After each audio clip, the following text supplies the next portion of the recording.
La première intervenante de ce jour, c'est Madame Laura Escudier. Elle est doctorante en droit public à Aix-Marseille Université et ses recherches se portent sur l'analyse des rapports entre le droit et le genre dans le champ du droit de la santé publique.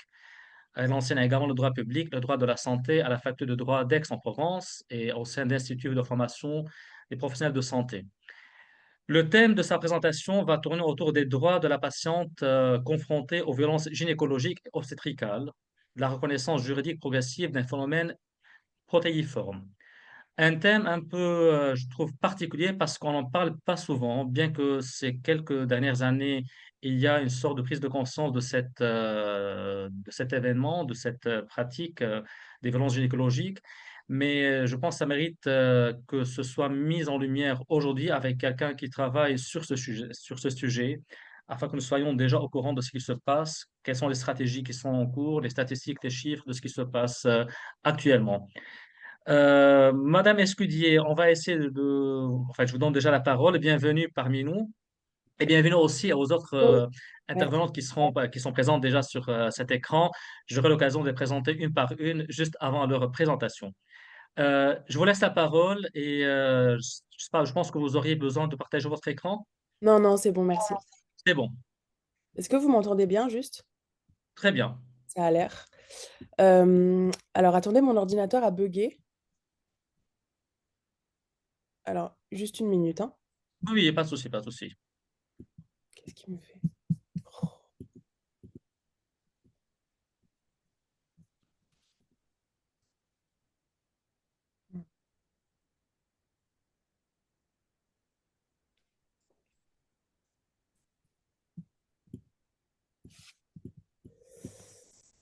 Hmm.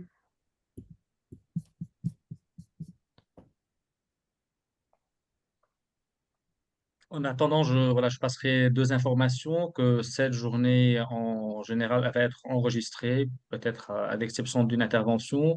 Elle sera remise en ligne sur le site de l'UNESCO et sur mon site. Vous recevrez peut-être un mail pour le voir, ou sinon vous allez chercher tout simplement donc, sur le site de la chaire UNESCO pour revoir, si vous voulez bien, un petit peu approfondir le reste de la journée si vous n'êtes pas présent tout au long des interventions.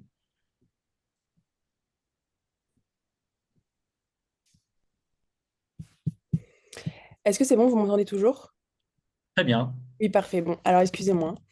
Donc, bonjour à tous. Merci aux organisateurs de cette manifestation de me laisser y prendre part. C'est d'autant plus symbolique de l'organiser aujourd'hui puisque c'est la Journée internationale des droits de la femme. Et justement, en lien avec les droits de la femme, j'ai souhaité que mon intervention porte sur les droits de la patiente, donc expression qu'on entend très peu. Et donc, je vais confronter ces droits de la patiente à ce qu'on appelle aujourd'hui, donc vous l'avez rappelé, les violences gynécologiques et obstétricales. Donc déjà, je vais revenir sur ce que sont les droits des patients. Donc, les droits des patients, on en parle notamment depuis la loi Kouchner du 4 mars 2002, mais on n'a pas attendu la loi de 2002 pour avoir des droits des patients, en tout cas en France. Bien avant cette date, la loi et la jurisprudence avaient déjà accordé de nombreux droits aux patients, notamment le droit à l'information, etc. Mais cette loi du 4 mars 2002, c'est vraiment emblématique. Et j'y reviendrai juste après, mais emblématique notamment parce que ça a permis un véritable changement de paradigme dans la manière dont on envisage le droit de la santé et le système de santé. Donc, pour revenir un petit peu sur ce catalogue de droits des patients, d'abord, le patient a le droit de choisir librement son médecin. Ensuite, le patient a ce qu'on appelle le droit à l'information, c'est-à-dire qu'il a le droit d'accéder à son dossier médical, il a le droit d'obtenir des informations sur les traitements et leurs risques, sur les frais médicaux, etc. Le patient a aussi le droit de consentir aux soins. Le Code de la santé prévoit qu'aucun acte médical ne pourra être pratiqué sans le consentement libre et éclairé de la personne. Et le consentement aux soins peut évidemment être retiré à tout moment. On retrouve également le principe de l'égal accès aux soins, donc le fait de pouvoir accéder à des soins sans discrimination. On retrouve également la nécessité de respecter le secret médical, ou encore, principe très large, le droit d'être traité avec dignité dans les soins. Et dernier point, je les évoque pas tous, mais seulement ceux qui peuvent être utiles pour mon intervention aujourd'hui. Dernier point, donc, le droit au traitement de la douleur. C'est-à-dire que le droit prévoit qu'en toutes circonstances, la douleur du patient sera prise en compte, évaluée et, dans la mesure du possible, traitée par l'équipe soignante. Ces nombreux droits des patients trouvent pour corollaire comme réponse des obligations pour les soignants. Et ces obligations pour les soignants se traduisent, s'ils ne les respectent pas, par une diversité de sanctions qu'ils peuvent rencontrer. Je le disais donc, les droits des patients tels qu'on les entend aujourd'hui, donc dignité, droit de consentir à des soins, droit à l'information, le principe de non-discrimination, etc. L'ensemble de ces droits des patients, ça a véritablement changé le paradigme. On est passé d'une relation qui au départ était déséquilibrée entre un sachant, donc le médecin, qui était dans une position d'autorité face à une personne qui venait se faire soigner, donc qui arrivait dans une position de grande vulnérabilité souvent. Et en rééquilibrant les relations entre les patients et les médecins, à l'aide donc notamment de ces droits du patient, on est venu placer le malade au centre des soins. Donc finalement, on rééquilibre la relation et on quitte progressivement ce qu'on a appelé le paternalisme médical. Et finalement, on comprend qu'aujourd'hui, on pourrait presque dire que le médecin doit demander l'autorisation de soigner le malade. Donc ça, c'est pour vous présenter le cadre général des droits des patients. Maintenant, il faut que je souligne le fait que ces droits, dans le Code de la santé publique, sont rédigés de manière universelle.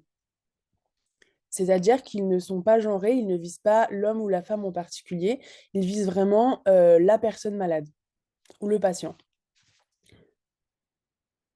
Le fait que ce soit rédigé en des termes universels, ça peut laisser croire que ça va toucher de la même manière les femmes et les hommes, mais on sait maintenant avec l'expérience que c'est pas souvent le cas. Et le phénomène des violences gynécologiques et obstétricales, c'est encore une bonne illustration de ce que je viens de dire. Quand on pense aux droits des femmes en matière de santé, on va quand même souvent avoir tendance à penser à des droits qui sont en réalité vraiment sexo-spécifiques. Le plus emblématique, ce sera le droit à l'avortement. Donc le droit à l'avortement, qui d'ailleurs maintenant est protégé par la Constitution en France. On comprend que le droit à l'avortement ne vise spécifiquement que les femmes, puisqu'il est lié à leurs conditions biologiques. C'est aussi pour ça d'ailleurs que en France, on considère que l'homme n'a pas à consentir à une IVG et que c'est simplement la femme, puisque si elle décide de recourir à une IVG, c'est le médecin qui interviendra sur son propre corps. Mais on pense aussi souvent au droit à la contraception. Alors le droit à la contraception, c'est un peu plus paradoxal, puisque on l'intègre souvent dans les droits sexospécifiques qui visent uniquement les femmes, mais en réalité, le droit à la contraception vise toute personne. Quand on lit le Code de la santé publique, c'est bien ce qu'on comprend. Vise toute personne et il devrait concerner autant les hommes que les femmes, puisque une des conditions de l'égalité entre les hommes et les femmes, c'est notamment ce qu'on considère être le partage de la charge et des responsabilités en matière procréative. Je suis désolée, mon ordinateur bug encore. J'arrive plus à voir la suite de mon document. Excusez-moi. Hmm.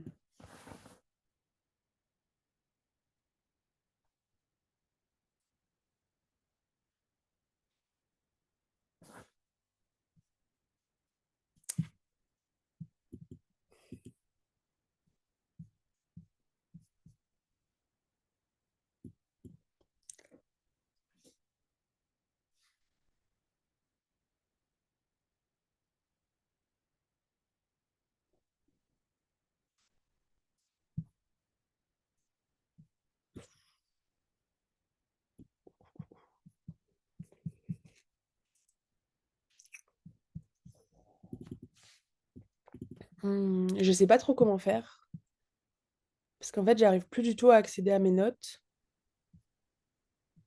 Est-ce que si vous arrêtez la caméra, ça vous facilite la Je tâche? vais essayer peut-être.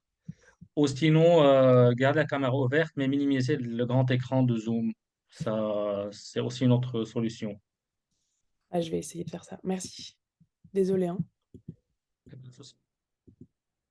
Hmm. En fait, il répond plus du tout l'ordinateur.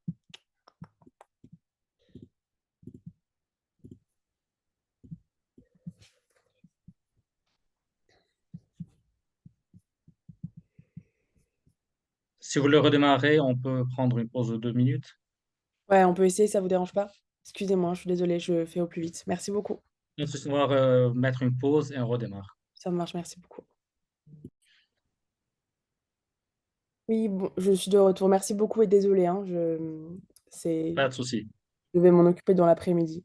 Alors, donc je vous disais que les droits des patients sont rédigés en des termes universels, donc ils sont censés toucher femmes comme hommes.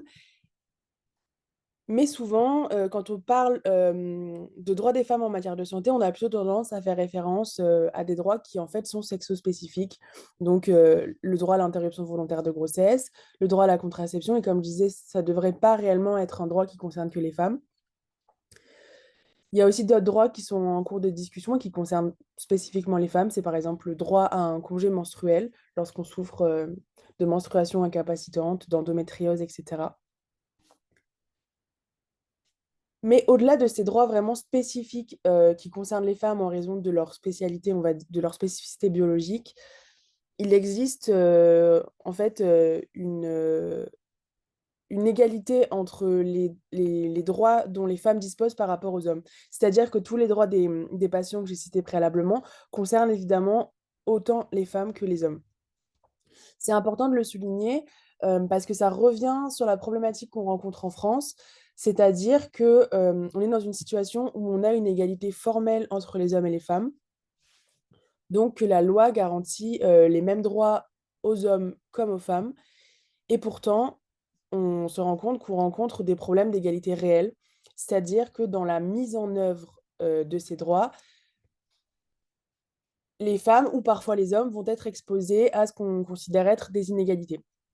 Donc c'était important de le préciser. Et la problématique des violences gynécologiques et obstétricales montre bien cette inégalité que les femmes peuvent rencontrer dans la capacité à faire respecter leurs droits face à un soignant. Juste une dernière chose avant de venir préciser ce que sont véritablement ces violences gynécologiques et obstétricales. Simplement rappeler qu'aujourd'hui, on commence à se rendre compte et à prendre en considération l'impact que peuvent avoir à la fois le sexe, mais aussi le concept de genre, donc c'est-à-dire toutes les représentations très souvent stéréotypées qui sont associées aux hommes comme aux femmes.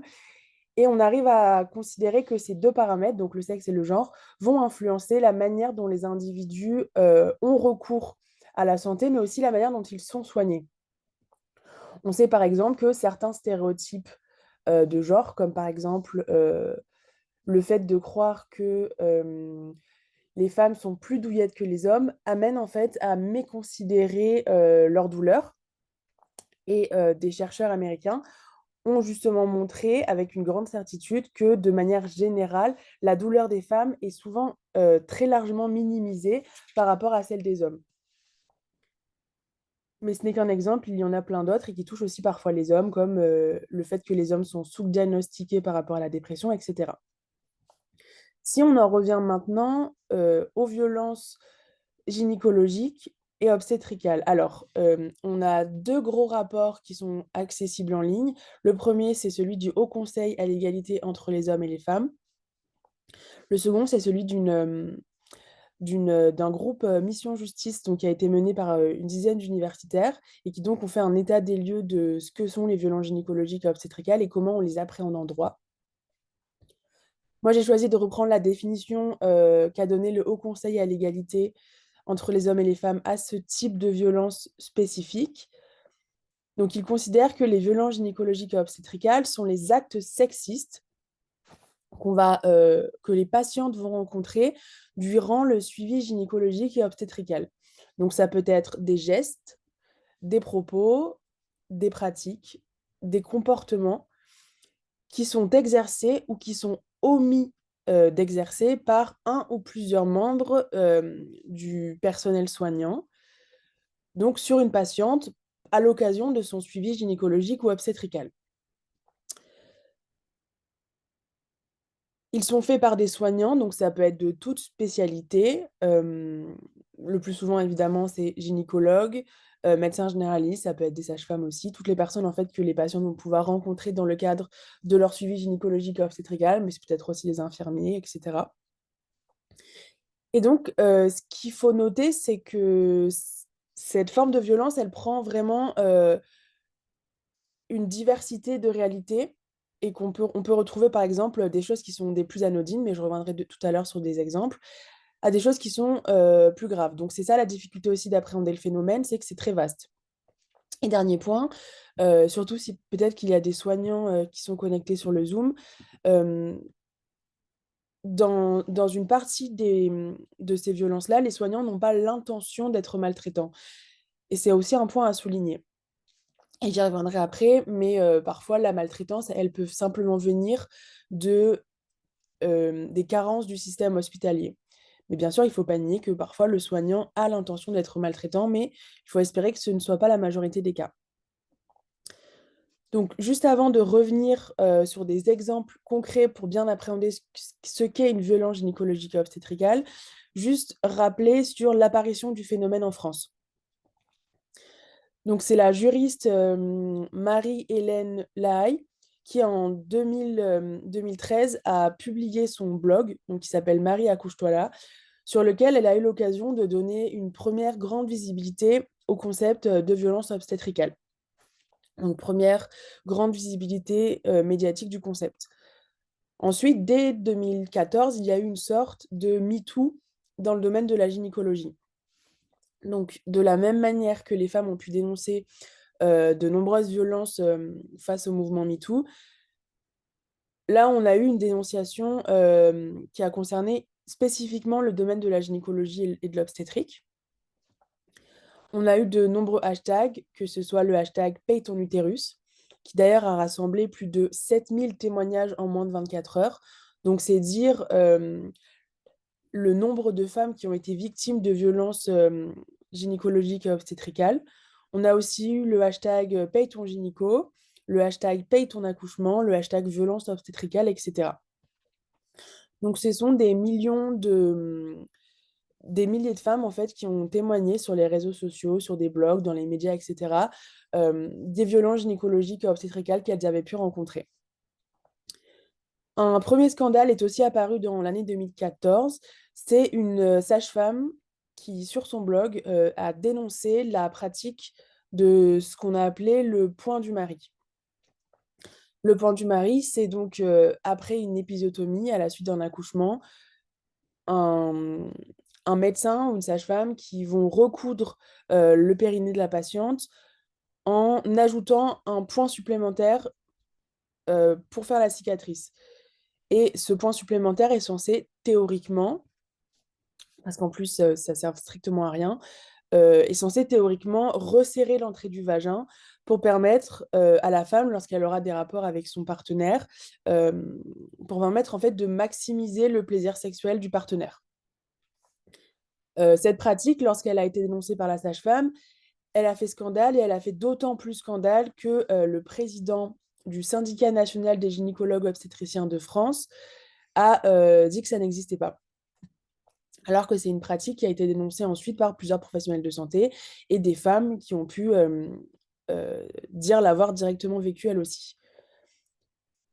Donc je le disais, finalement, de nombreux hashtags, puis 2015, un nouveau scandale. Cette fois-ci, la révélation de touchés vaginaux qui sont effectués de façon routinière pour former les étudiants en médecine et en fait qui sont faits sur des patientes qui sont sous anesthésie générale, évidemment sans leur consentement. La ministre de la Santé de l'époque demande un rapport pour mesurer l'ampleur du phénomène. Et on se rend compte en fait que dans 20 à 30% de ces pratiques, donc d'entraînement de touchés vaginaux, on ne demande pas le consentement de la patiente. Donc deuxième gros scandale. Puis finalement, on commence à en parler de plus en plus dans les médias, que ce soit la presse écrite, la presse en ligne, les podcasts, etc. De nombreux auteurs qui en ont parlé, notamment Martin Winkler, etc., vont être mis en avant. On va aussi parler beaucoup du documentaire d'Ovidie, où elle fait référence à une formule de la Bible, tu accoucheras dans la douleur, etc. Voilà, donc à ce stade, on va dire aux alentours de l'année 2015, les violences gynécologiques et obstétricales commencent à être un réel sujet de santé publique, puisqu'on en parle de plus en plus dans les médias et de nombreux professionnels commencent à se questionner, etc., progressivement à remettre en cause leurs pratiques. Quelques exemples concrets pour peut-être mieux comprendre ceux qui n'auraient jamais entendu l'expression. Donc, je vous disais, ça peut prendre une très grande variété de formes. Et c'est ça qui est compliqué pour bien appréhender la notion. Donc, ça peut être des examens intrusifs, comme par exemple le fait d'être en train d'accoucher et d'avoir systématiquement, toutes les 30 minutes, des gynécologues, des sages-femmes qui viennent vérifier l'ouverture du col et donc font un toucher vaginal systématiquement sans demander le consentement de la patiente, presque en oubliant que c'est une personne qui est là, vivante, par automatisme. Ça peut être aussi bien sûr des touchés vaginaux qui sont pratiqués sur des patientes qui sont vierges, le médecin gynécologue pensant que c'est une obligation et un passage obligatoire lors du suivi gynécologique. Ça peut être aussi, pour rester toujours sur le même acte, des touchés vaginaux qui sont brutaux, pardon, c'est-à-dire que la patiente dit qu'elle a mal et le professionnel de santé lui dit mais non, c'est dans ta tête ou oh là là, qu'est-ce que t'es douillette, etc. Donc en plus, il n'arrête pas lorsque la patiente lui demande d'arrêter. Ce peut être aussi des épisiotomies non consenties. De manière générale, il y a des statistiques qui sont parfois affolantes dans certains pays où on se rend compte que le taux d'épisiotomie pratiqué est bien au-delà des recommandations de l'OMS. Ça peut être aussi des pratiques qui sont pourtant interdites, comme l'expression abdominale qui a été interdite il y a déjà plusieurs années par la Haute Autorité de Santé, qui parfois continue encore à être pratiquée. Et ça peut être aussi des propos infantilisants, donc des remarques sexistes et infantilisantes durant le suivi sur la contraception, tu sais pas utiliser un moyen de contraception, des propos sexistes sur la vie sexuelle d'une femme, etc. Et c'est peut-être les formes de violence les plus graves, euh, des agressions sexuelles qui sortent totalement du cadre du soin. On en voit dénoncer parfois aussi. Donc j'espère que cette présentation de quelques exemples types de violences aura été assez explicite et vous aura permis de bien cerner à la fois la diversité des pratiques et aussi le caractère toujours intime de ces pratiques, donc c'est-à-dire dans le cadre du suivi gynécologique et obstétrical, où la femme est en position de vulnérabilité, souvent nue dans la position gynécologique, donc les jambes écartées, etc. Finalement, ce qu'il faut dire, c'est que les violences gynécologiques et obstétricales, ce n'est pas un concept juridique. C'est plutôt un concept donc, qui est parti, on va dire, du milieu populaire et associatif, qui est devenu un concept sociologique à part entière, mais qui n'est pas un concept sociologique, dans le sens où il n'y a pas un seul régime pour réprimer les violences gynécologiques et obstétricales. Au contraire, face à la diversité des violences qui peuvent être rapportées, et également face à la diversité en fait des praticiens qui peuvent être impliqués, on retrouve plusieurs régimes de responsabilité. Alors, sans rentrer trop dans les détails parce que je vois que on n'a plus beaucoup de temps, mais ce peut être Excusez-moi, Laura, vous avez encore à peu près 20 15 minutes. minutes, non? Ah, ok, d'accord, je pensais moins. Ok, parfait. Voilà. Ok, parfait. Donc, je disais, ça peut être une faute civile ou administrative. Donc, ce qu'il faut comprendre, c'est que, notamment depuis la Kouchner, mais aussi un peu avant, euh, pour engager la responsabilité du médecin, il faut qu'il y ait une faute. Donc il faut une faute du professionnel de santé. Donc la faute, ça va être par exemple, un de pas demander le consentement d'une patiente, typiquement. Et donc heu, ça peut engager la responsabilité civile du professionnel de santé, c'est-à-dire qu'il sera condamné à indemniser la patiente. Heu, on peut aussi rencontrer des infractions pénales qui peuvent être, qui peuvent être constituées par ces violences gynécologiques et obstétricales. Donc le plus grave, ce serait le viol, mais c'est peut-être simplement, sans aller jusqu'au viol, agression sexuelle ou même encore, des violences volontaires qui peuvent être retenues contre le professionnel de santé. Et finalement, dernier type de responsabilité, le recours au droit disciplinaire. C'est-à-dire que, l'ordre des médecins ou l'ordre des sages-femmes peut sanctionner, le professionnel de santé pour des manquements, le plus souvent au code de déontologie. Donc encore une fois, manquement à la dignité de la patiente, une pratique qui n'aurait pas été conforme, aux données de la science ou alors, encore c'est peut-être, la révélation du secret professionnel ou des choses comme ça. Et là, les sanctions peuvent être différentes, ça peut aller jusqu'à l'interdiction d'exercer la profession. Alors, quels problèmes, les victimes de violences conjugales, peuvent-elles rencontrer dans la judiciarisation, on va dire, de la violence? Déjà, évidemment, comme c'est souvent le cas en matière de violences faites aux femmes, c'est un problème de preuve. Alors, problème de preuve puisque, en dénonçant les violences, il faut évidemment en rapporter la preuve. Ce qui est compliqué, c'est qu'il va pas y avoir de traces écrites dans le dossier médical. Évidemment, le médecin qui souvent n'a pas conscience, de la gravité de ses actes, ne va pas, écrire dans le dossier, «J'ai fait un toucher, vaginal, sans le consentement de la patiente». Donc il va y avoir ce premier problème, pour apporter la preuve. Alors évidemment, on peut avoir recours à un expert et le rôle de l'expert sera justement décisif dans la manière, dont le procès va se passer. Et il y a aussi un autre problème assez courant, c'est, par rapport à la juridiction ordinale.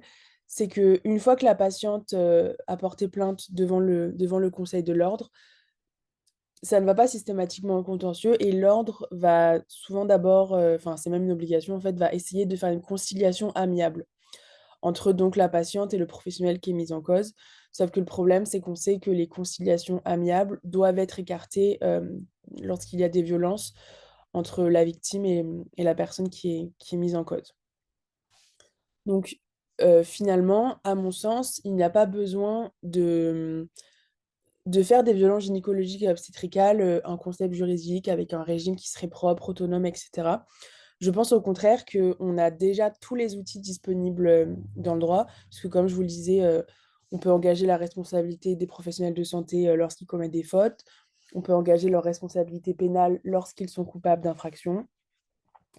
On peut également, avoir recours, à la chambre disciplinaire, de l'ordre et cetera. Et donc, pour moi, il n'y a pas besoin de modifier le droit. Pour moi, il y a juste besoin d'adapter au mieux les outils, travailler sur, les preuves, la manière dont on ramène la preuve, travailler sur, l'adaptabilité du procès à la victime et cetera.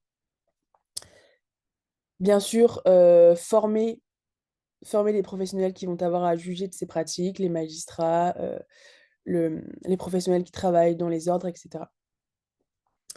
Finalement, un dernier point que je voudrais aborder pour essayer de faire une présentation complète de ce que sont les violences gynécologiques et obstétricales, expliquer, hem, pourquoi ces prises en charge inadaptées ont lieu. Qu'est-ce qui fonde les violences gynécologiques et obstétricales? Pourquoi est-ce qu'aujourd'hui on en arrive à avoir, un tel nombre de victimes? Alors déjà, une première piste et je reprends en partie les pistes, avancées par le Haut Conseil, à l'égalité entre les hommes et les femmes. Déjà une première piste, c'est la multiplicité des occasions, des consultations gynécologiques et obstétricales. En moyenne, on estime que la femme aura 50 consultations, gynécologique ou obstétricale au cours de sa vie. Donc évidemment, c'est autant de fois où elle risque d'être exposée à une violence gynécologique et obstétricale. On va aussi avoir l'insuffisante prise en compte du caractère particulièrement intime de ces consultations. Et alors ça, c'est intéressant parce que ça peut paraître évident, mais pour le corps médical, parfois c'est compliqué quand on soigne toute la journée d'arriver à se rendre compte qu'on est face à une personne qui parfois vient confier des choses compliquées, qui est nue dans une position gynécologique, donc de vulnérabilité. Et donc c'est important de se rendre compte du caractère intime pour lutter contre les violences gynécologiques et obstétricales. Et justement, par exemple, le CCNE en France a pu rendre un avis sur justement le caractère intime de ces consultations et de la manière dont il fallait agir. Et on a vu notamment le syndicat des gynécologues que j'évoquais tout à l'heure, qui en 2013 avait nié l'existence de touchés vaginaux sans le consentement des patientes. Là, récemment, donc en 2021, il a fait une sorte de guide pour rappeler aux patientes les droits qu'elles ont face au suivi gynécologique, que ce soit le fait que l'examen n'est pas obligatoire, qu'elles peuvent simplement se rendre chez le gynécologue et discuter sans avoir besoin de se dévêtir, de subir un toucher vaginal, etc. Et on retrouve comme ça, même jusqu'à encore très récemment, la semaine dernière, etc., de nombreux guides qui sont publiés pour rappeler aux patientes les droits dont elles disposent. Alors c'est totalement paradoxal puisque on a fêté les 20 ans de la loi Kouchner et on en arrive à faire des mesures de rattrapage. C'est-à-dire qu'on a tous ces guides qui paraissent pour rappeler aux femmes qu'elles n'ont pas à subir cela. Donc en fait, on est dans une situation où on a 20 ans de retard sur le respect de la dignité de la patiente. Donc, je parlais de l'insuffisante prise en compte du caractère intime de ces consultations. Je peux aussi parler du sexisme qui, malheureusement, est encore très prégnant dans le secteur médical. Encore très récemment, on a eu une nouvelle enquête qui révèle que lorsqu'on met bout à bout tous les actes qui sont liés au sexisme, donc que ce soit de la blague ou de la parole déplacée euh, jusqu'au viol, en fait, c'est quasiment 100% des femmes qui travaillent dans le domaine de la santé, donc que ce soit les internes, les infirmières, les médecins, etc., les sages-femmes. C'est quasiment 100% de ces professionnels de santé-là qui ont déjà vécu des actes sexistes. Donc, c'est des chiffres qui sont très inquiétants et qui nous montrent à quel point le milieu médical est imprégné vraiment de sexisme. Donc évidemment, le milieu médical et cette imprégnation dans le sexisme, dans la culture du viol, dans un milieu qui est très patriarcal encore, c- c'est totalement contre-productif et ça n'aide pas les médecins à ne pas commettre de violences gynécologiques et obstétricales. Et c'est même compliqué parce qu'on se rend compte qu'il va y avoir un travail de déconstruction qui est immense. Et on se rend compte à quel point il va falloir former des professionnels de santé, que ce soit dans la formation initiale qu'ils reçoivent à l'université ou autre, ou même dans la formation continue, etc. Il va falloir les former pour déconstruire les stéréotypes de genre, déconstruire les préjugés, etc. Et lutter contre les violences gynécologiques et obstétricales. Et donc, de mon point de vue, c'est vraiment un travail de très grosse ampleur. Finalement, les violences gynécologiques et obstétricales, aujourd'hui, elles peuvent aussi s'expliquer par l'histoire de la gynécologie médicale. Au départ, la connaissance sur l'accouchement, les pratiques, c'était quelque chose qui était plutôt entre les mains des femmes, pratiqué par des sages-femmes, etc. Et puis, progressivement, est apparue la volonté de contrôler le corps des femmes. Donc, c'est là que la profession a commencé à se médicaliser, à devenir de plus en plus masculine. Aussi, il ne faut pas le nier, sous l'influence de l'Église qui a participé donc à cette volonté de contrôler le corps des femmes, puisque les femmes détiennent la capacité à enfanter, à contrôler la sexualité des femmes, etc. Et donc, progressivement, on est passé de quelque chose qui appartenait aux femmes à quelque chose qui appartient plutôt aux hommes dans une volonté de contrôle.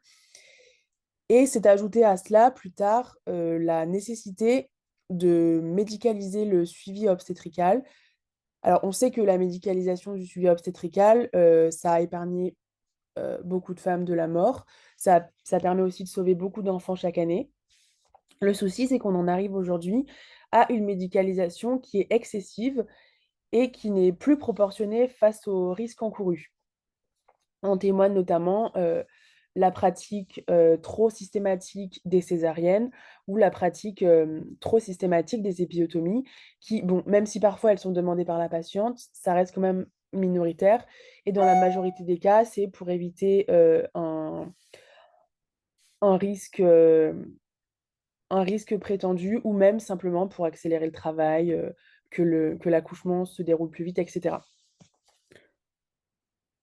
Et pour faire juste une petite aparté à côté des violences gynécologiques et obstétricales, on en arrive aussi à constater la volonté des femmes de retourner vers un accouchement, on va dire, plus physiologique.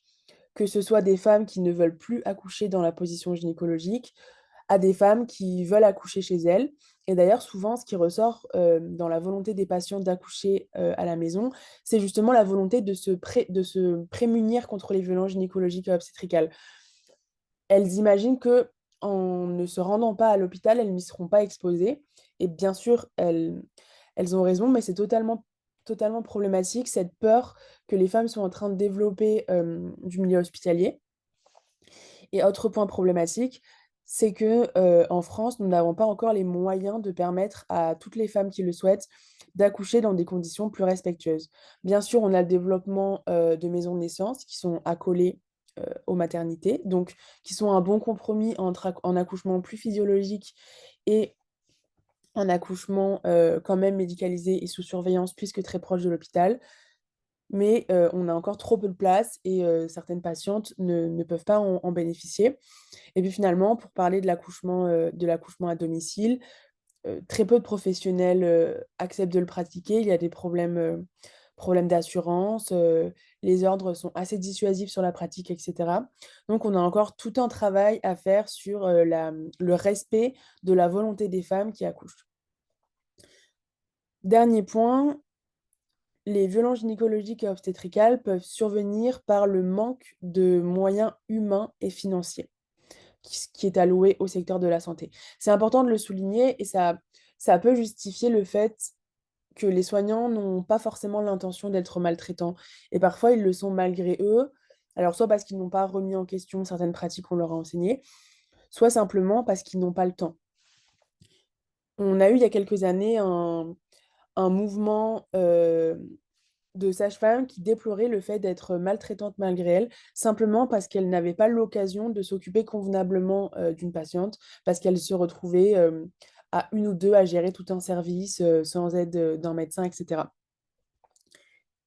Et le souci aussi, c'est toujours lié à ce manque de moyens humains et financiers, c'est qu'on a fermé beaucoup de maternités en France pour une question de risque, etc. Mais donc, le fait d'avoir fermé des maternités n'aide pas du tout à bien traiter les patientes durant le suivi obstétrical et l'accouchement. Pour conclure, je voudrais dire que les violences gynécologiques et obstétricales sont un phénomène dont il faut vraiment se saisir absolument. C'est un phénomène qui montre bien à quel point le sexisme gangrène encore toute la société et même dans des sphères auxquelles on ne voulait pas croire au départ. On pense souvent que la médecine est directement tournée vers le soin, vers la bientraitance du patient, etc. Et avec les violences gynécologiques et obstétricales, on est obligé de se rendre compte que ce n'est pas nécessairement le cas et que même beaucoup de femmes souffrent lors d'un suivi gynécologique et obstétrical. Donc c'est important de parler de ce sujet, d'en faire des conférences, de continuer de faire des guides pour rappeler aux patientes leurs droits, de former les professionnels de santé, etc. Et ce n'est que comme ça qu'on pourra réussir à rattraper le retard qu'il existe en matière de droits des patientes, à savoir mettre en, mettre en corrélation les droits des patientes avec le vécu de ces patientes dans les soins. Et donc, il faut travailler vers une plus grande effectivité des droits des patientes. Je vous remercie pour votre attention. Merci beaucoup, chère Laura, pour cette présentation qui est assez riche sur un thème un peu particulier.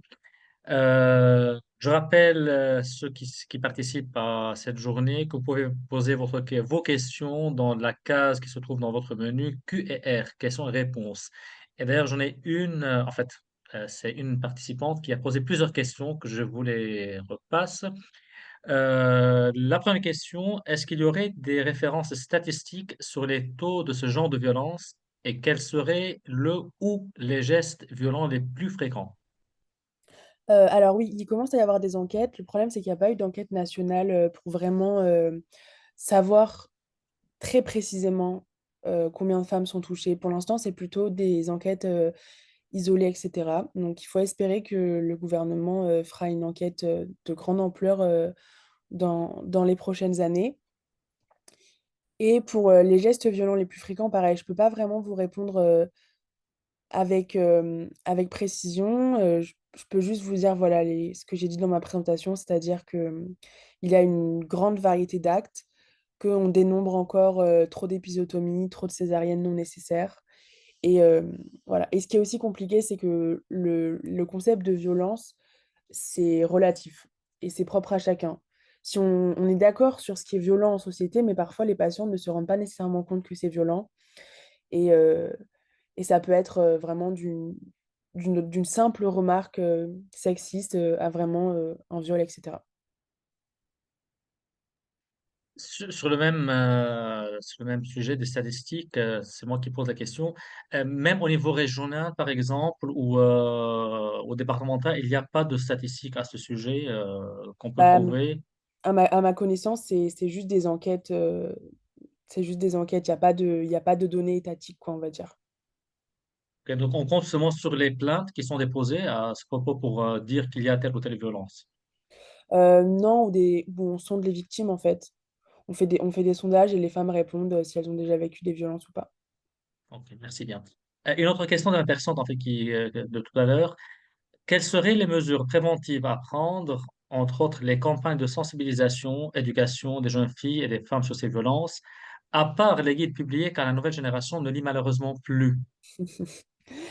Bah déjà, je pense que la prévention la plus efficace, ce sera véritablement la formation des professionnels de santé.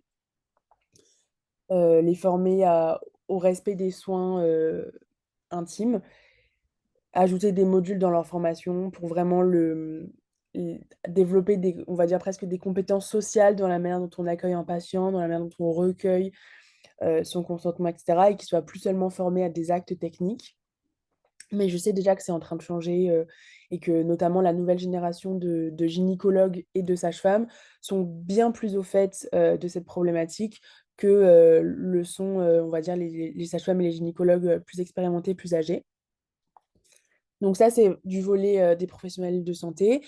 Évidemment, la haute autorité de santé, euh, la, la sécurité sociale, les ordres professionnels doivent relayer des bonnes pratiques, des mises en garde, etc., pour informer l'ensemble des professionnels de santé sur les pratiques qu'il n'est plus possible d'avoir face aux professionnels.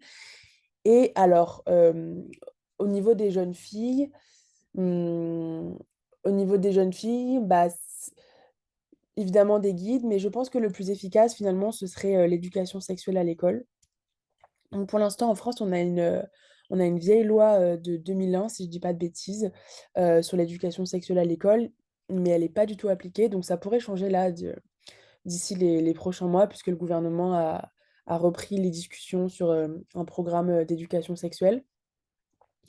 Donc, finalement, ce serait peut-être le plus adéquat d'en parler lors des cours d'éducation sexuelle que les enfants auront peut-être un jour de manière plus effective dans les écoles, dans les collèges, dans les lycées. Le seul problème que je vois avec ça, c'est que malheureusement, le champ des informations qu'il faut partager avec la jeune génération en matière de sexualité est vaste. Il faut déjà informer sur les droits, il faut informer sur le consentement, il faut aussi informer maintenant sur les violences gynécologiques et obstétricales, il faut informer sur tout un tas de choses. Donc, le chantier est vraiment vaste, mais ça reste excessivement nécessaire si on veut véritablement lutter contre le sexisme dans notre pays. J'espère que ça répond à votre question.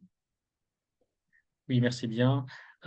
Juste, je souligne que le fait de promouvoir l'éducation sexuelle à l'école, c'est un thème aussi, enfin, on va pas le traiter aujourd'hui, mais c'est un thème quand même qui est un peu crucial parce qu'il fait pas l'unanimité Ouais, actuellement. Donc, c'est bien sûr. une grande question donc, sur ce sujet. Juste pour que les gens qui sont pas en France, qui sachent aussi que ce projet qui est en cours, il n'y fait pas l'unanimité actuellement. S'il y a d'autres questions, n'hésitez pas, même nos intervenants qui sont présents parmi nous, si vous avez vous-même des questions, des commentaires pour alimenter ce sujet sur les violences gynécologiques et obstétricales, n'hésitez pas à prendre la parole. Donc, c'est un champ libre à vous également.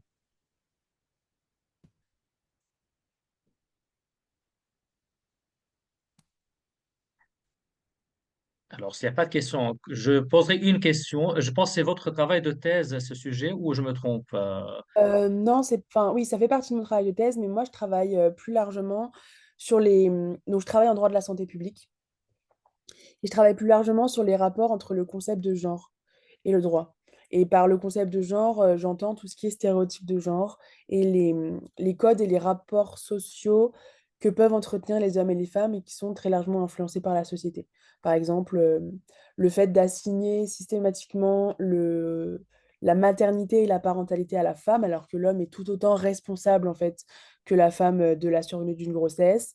Euh, voilà, je travaille beaucoup sur ça, la manière dont on soigne, à faire attention à ce que ce soit égal pour les hommes comme les femmes, que ça ne véhicule pas de stéréotypes de genre, que ça ne place pas les femmes dans une position d'inégalité par rapport aux hommes. Ok. Et une question peut-être un peu personnelle sur ce sujet que vous avez travaillé. Ouais. Comme il n'est pas en lien direct avec votre thèse, là, pourquoi vous avez choisi un petit peu de faire cette recherche sur ces violences gynécologiques obstétricales Ouais, je me suis mal exprimée. Il est quand même en lien direct avec mon sujet de thèse, en hein. lien direct? Voilà. J'en parle complètement dans la thèse. Et pourquoi j'ai choisi de travailler sur ce sujet? Parce que je pense que c'est intéressant de questionner l'écart qu'il y a entre la reconnaissance juridique des droits des patients et la manière dont finalement les médecins s'en sont saisis et la persistance du phénomène des violences gynécologiques qui est quand même connu maintenant depuis plus de 10 ans.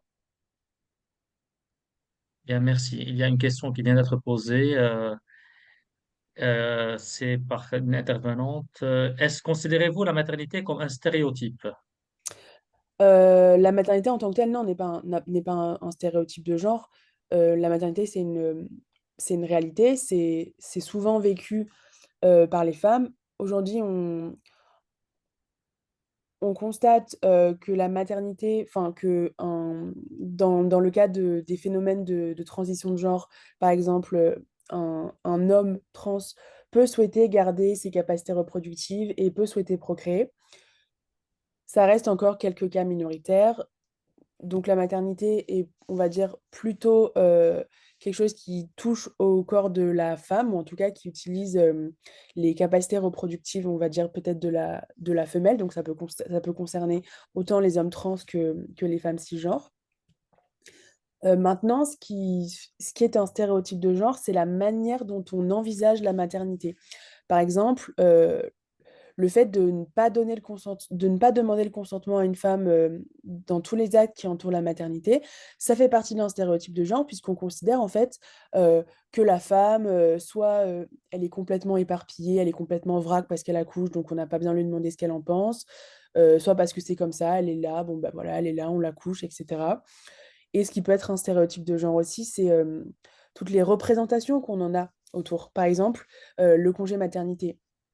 Alors certes, une partie du congé maternité sert à ce que la femme puisse se reposer et se remettre de son accouchement, mais il y a quand même une persistance d'inégalité puisque le congé paternité, cette fois-ci, est beaucoup plus court que le congé maternité. Et en fait, sans rentrer dans le détail, mais quand on compare les deux congés dans le code du travail, on se rend compte que le congé maternité n'est pas là juste pour permettre à la mère de se remettre de l'accouchement, mais est là véritablement pour prendre soin de l'enfant. C'est une nécessité, il faut prendre soin de l'enfant qui vient de naître. Mais la réalité, c'est que le père peut totalement prendre soin de l'enfant de la même manière que la mère. Et ça, c'est quelque chose aussi sur lequel il faudra travailler en société, puisque le fait de ne pas forcer les pères à rester avec leur femme à la maison après l'accouchement et à prendre soin de l'enfant de la même manière qu'elles le font, ça ne fait que renforcer l'idée que la maternité est strictement l'affaire des femmes, alors que, comme je le disais, la maternité est l'affaire des femmes puisqu'elles le vivent dans leur corps, mais la maternité au sens plutôt de parentalité, c'est bien l'affaire des hommes comme des femmes. L'appeler également paternité, tout simplement. Oui, exactement, exactement, exactement. En fait, Ouais. il faut dissocier les deux. Il faut dissocier vraiment le phénomène de reproduction avec simplement le fait de prendre soin de l'enfant et de faire famille. Professeur Alberto, vous avez quelque chose à dire? Merci, merci Laura pour votre présentation. C'est une question euh, au niveau international. Est-ce qu'il y a des pays que nous pouvons dire ils sont un exemple, un modèle de good practice, de bonnes pratiques, euh, en minimisant la violence que nous avons parlé, et qu'est-ce qu'ils sont des pays qui ont plus besoin de prendre l'attention sur cette question de la violence gynécologique. Alors, merci. Est-ce que la France est un exemple au niveau international, au sens que nous pouvons voir, étudier que la France, pour diffuser, en reconnaissant des difficultés dans la France, mais ils sont un modèle, un exemple de suivi. Alors, je je suis pas spécialiste de droit international, donc je voudrais pas dire de bêtises. Je sais que le Venezuela, ça a été un pays pionnier dans la lutte contre les violences gynécologiques et obstétricales. Ils ont rapidement fait une loi sur la question. Et sur la pratique de l'accouchement à domicile ou l'accouchement plus respectueux de la femme, je sais aussi que du côté des pays scandinaves, on respecte beaucoup mieux la physiologie de la femme. Maintenant, pour votre autre question, est-ce que la France est un exemple? Euh, alors, je dirais que non, mais que c'est encore possible de le devenir. Alors, je dirais que non, puisque on parle beaucoup des violences gynécologiques et obstétricales en France maintenant, mais on a quand même du mal à mettre en œuvre des choses concrètes pour lutter pour. Et je pense que c'est en train de se faire. Et par exemple, jusqu'alors, on n'a pas voté de loi sur les violences gynécologiques et obstétricales. Alors, on... il y a eu des tentatives. Moi, comme je vous le disais, je ne pense pas qu'on devrait créer un concept autonome, quelque chose comme ça sur les violences gynécologiques et obstétricales, mais je pense que c'est quand même important de légiférer pour montrer une forme de reconnaissance et que ça informe la population à un niveau plus large. Et de la même manière, je, je pense que ce serait bien de l'intégrer pleinement aux politiques de santé et d'en faire véritablement un enjeu et un sujet. De la même manière que je pense qu'il est vraiment urgent de questionner la norme gynécologique. Donc, il y a une sociologue qui a écrit un ouvrage sur la question et elle parle en fait de normes gynécologiques et elle dit que, il y a une espèce de norme médicale qui fait que les femmes doivent aller chaque année de manière préventive chez le gynécologue, vérifier que tout fonctionne bien, etc. On ne retrouve pas ça en fait dans d'autres domaines de la santé. Les hommes, par exemple, ne vont pas chez l'andrologue. Enfin, d'ailleurs, il n'y a pas véritablement d'andrologie pour les hommes.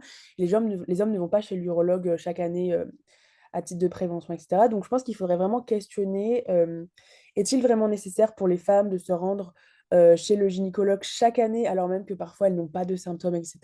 Est-il vraiment nécessaire d'emmener les jeunes filles de 15 ans systématiquement chez le gynécologue, alors même qu'elles n'ont peut-être pas de règles douloureuses, etc. Je pense qu'il faut vraiment une concertation générale avec les professionnels de santé et l'État pour redéfinir les contours de la politique sanitaire et se mettre d'accord sur la... quelles pratiques doivent vraiment être en place par rapport à une notion de risque et quelles pratiques peuvent être amoindries pour respecter la dignité de la femme. Merci beaucoup, Laura. Merci bien. Comme on a encore quelques petites minutes, il y a une question qui a été posée également par une participante. Est-ce que les endommagements compensent les dommages physiques et moraux? J'ai pas compris le début de la question. Alors, elle est écrite comme ça, les endommagements compensent-ils les dommages physiques et moraux? C'est-à-dire, si jamais, par exemple, on reconnaît, si j'ai bien compris, on reconnaît qu'il y a eu un acte de violence gynécologique et obstétricale, il y a quand même une sorte de préjudice en fait, qu'il faut l'avoir quand même pour réparer. Est-ce que ça répare vraiment? Est-ce que ça compense ce qui a été fait? Est-ce qu'il y a des cas, par exemple, concrets Ah oui, là-dessus qu'on connaît?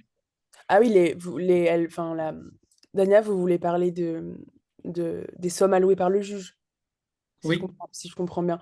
Bah alors, ça c'est très compliqué parce que c'est croire à une théorie selon laquelle une somme d'argent pourrait véritablement compenser un préjudice physique ou moral. C'est très compliqué d'évaluer de manière pécuniaire un préjudice physique ou moral. Physique, à la limite, on peut l'évaluer avec la compensation qu'il faut mettre en place. Par exemple, si vous souffrez d'un handicap à la suite d'une intervention, on peut évaluer. Bon, ben, vous allez avoir besoin toute votre vie d'un fauteuil roulant, etc. Maintenant, le préjudice moral, c'est quand même assez compliqué de l'évaluer, de le chiffrer. Donc, c'est aussi compliqué de répondre à cette question. Euh,